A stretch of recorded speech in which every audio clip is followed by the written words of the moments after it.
Hi friends, welcome back to our channel XYZ Brain. AP 10th class బయాలజీకి సంబంధించి chapter wise important questions అండి.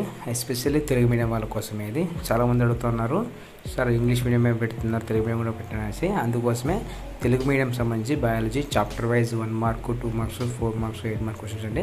Video అయితే skip చేయకుండా end వరకు చూడండి, కొన్ని డీటెయిల్స్ అయితే మీకు తెలుస్తాయి. దాంతోపాటు మీరు ఫస్ట్ టైం చూస్తున్నట్లయితే మన ఛానల్ సబ్స్క్రైబ్ చేసుకోండి అండ్ మీకు bell icon for notification. Do like and comment share with friends also. మన ఛానల్లో 10th క్లాస్ ఇంటర్మీడియట్ సంబంధించి అన్ని అప్డేట్స్ కూడా వస్తూ ఉంటాయి. ప్లీజ్ డూ సబ్స్క్రైబ్ అండ్ ఇక లేట్ చేయకుండా వెళ్తే కనుక ఇది 10th క్లాస్ సంబంధించి biology Telugu medium chapter wise important questions అండి. ఇక్కడ చూడండి, పోషణలో 1 మార్క్ క్వశ్చన్స్ ఇవన్నీ కూడా very very very very important questions ఇవి. సో 2024లో ఎవరైతే రాస్తున్నారో వాళ్ళకి చాలా ఇంపార్టెంట్. అండ్ ఇవన్నీ కూడా అండి 2 మార్క్స్.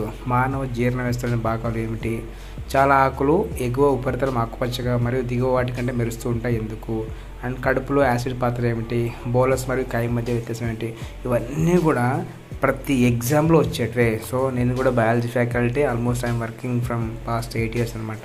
సో ప్రతి ఒక్క క్వశ్చన్ కూడా చాలా ఇంపార్టెంట్. అందులో పాటుగా ఈ మొత్తం క్వశ్చన్స్ ప్రిపరేషన్ కూడా గవర్నమెంట్ ఫ్యాకల్టీయే. సో నేనైతే కాదు, గవర్నమెంట్ ఫ్యాకల్టీ ప్రిపేర్ చేశారు. సో వాళ్ళు షేర్ చేసి మీకు అది షేర్ చేస్తున్నాయి. ఇక్కడ చూడండి, మీకు ఫస్ట్ యూనిట్లో ఎంజైమ్స్ సంబంధించి ఒక బాక్స్ అయితే ఉంటుంది. అంటే మీకు ఈ ఎంజైమ్స్ బాక్స్ ఇస్తారు, దాంట్లో 4 క్వశ్చన్లు అయితే అడుగుతారు. సో అన్ని ఆన్సర్లు మీకు బాక్స్లోనే ఉంటాయి. ఇది ఇన్ఫర్మేషన్ స్కిల్స్ కేటగిరీలోకి వస్తుంది. సో అది మీకు గన్ షాట్గా వచ్చే బాక్సెస్ తర్వాత ఎలా ఉంటుంది ప్యాటర్న్ అనేది మీకు ఒక వీడియో చేసి పెడతాను. సో కాస్త టైం షెడ్యూల్ లేకపోవడం వల్ల నేను వీడియో కూడా నాకు చేయడానికి టైం లేదు. సో 10th క్లాస్ డేవర్స్, కరెక్షన్స్, పేపర్ ప్రిపరేషన్ ఇవన్నీ ఉన్నాయి.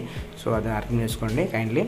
ఇది చూడండి, ఫస్ట్ యూనిట్ సంబంధించి ఇది ఇక్కడ 8 మార్క్స్ చూడండి. సో దీంట్లో మనకు 3 అండి ఇంపార్టెంట్.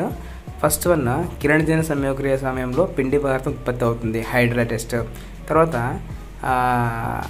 హైడ్రా టెస్ట్ ఒకటి. తర్వాత కిరణజన్య సంయోగక్రియకు కార్బన్ డైఆక్సైడ్ అవసరమని మీరు ఎలా నిరూపిస్తారు. ఈ 3 hydra test, CO2 is necessary for photosynthesis and iodine test. అంటే కొద్దిగా తెలుగు మీడియం నాకు ప్రాబ్లం, కొద్దిగా మనం ఇంగ్లీష్ మీడియం చెప్తాం కాబట్టి తెలుగు మీడియం నాకు తొందరగా అర్థం అవ్వదు. అది చూసుకోండి. 3 క్వశ్చన్స్ మేజర్గా CO2 is necessary for photosynthesis, hydra test, starch test, iodine test, ఆ 3 చూసుకోండి. రెస్పిరేషన్లో చూడండి, అంటే శ్వాసక్రియ. దీంట్లో ఇవన్నీ కూడా 1 mark questions, very very very important questions. దీంట్లో ఏది మిస్ అవ్వకుండా వస్తాయి. అండ్ 2 మార్క్స్ చూసుకోండి, అలాగే 4 మార్క్స్ కూడా చూసుకోండి, ఇక్కడ ఉన్నాయి కదా. సో ఇవన్నీ కూడా చూసుకోండి. ఆల్మోస్ట్ మీకు అప్ టు 10 యూనిట్స్ వరకు అయితే ఉన్నాయి complete. Last unit natural resources అంటే తెలుగులో ఏముంది, మన పర్యావరణం మన బాధ్యత, ఇక్కడ వరకు ఉన్నాయి. ఇవన్నీ కూడా చూసుకోండి. సహజ వనరులు లాస్ట్ 9th యూనిట్ మన పర్యావరణం మన బాధ్యత, 9th unit hour environment. And ఇక్కడ చూడండి 10th యూనిట్ సహజ వనరులు, ఇవన్నీ ఉన్నాయి. దీనికి సంబంధించిన PDF మీకు డిస్క్రిప్షన్లో ప్రొవైడ్ చేస్తాను, అక్కడ వెళ్ళి మీరు సులభంగా డౌన్లోడ్ చేసుకోవచ్చు. సో మీరైతే బాగా చదువుకోండి, ఇవన్నీ ప్రింట్ తీసుకొని పక్కన పెట్టుకొని ఇవన్నీ ప్రతి ఒక్క క్వశ్చన్ అయితే మిస్ అవ్వకుండా చూసుకోండి. డెఫినెట్గా అయితే మీకు ఒక 40+ ఇట్స్ డిపెండ్స్ ఆన్ ప్రజెంటేషన్, 45+ కూడా ఎక్స్పెక్ట్ చేయొచ్చు. I wish you very all the best. మీరు నాకు ఫస్ట్ టైం మన ఛానల్ చూస్తున్నట్లయితే please do subscribe and do like and comment share with friends also. And thanks for watching my video. Thank you so much.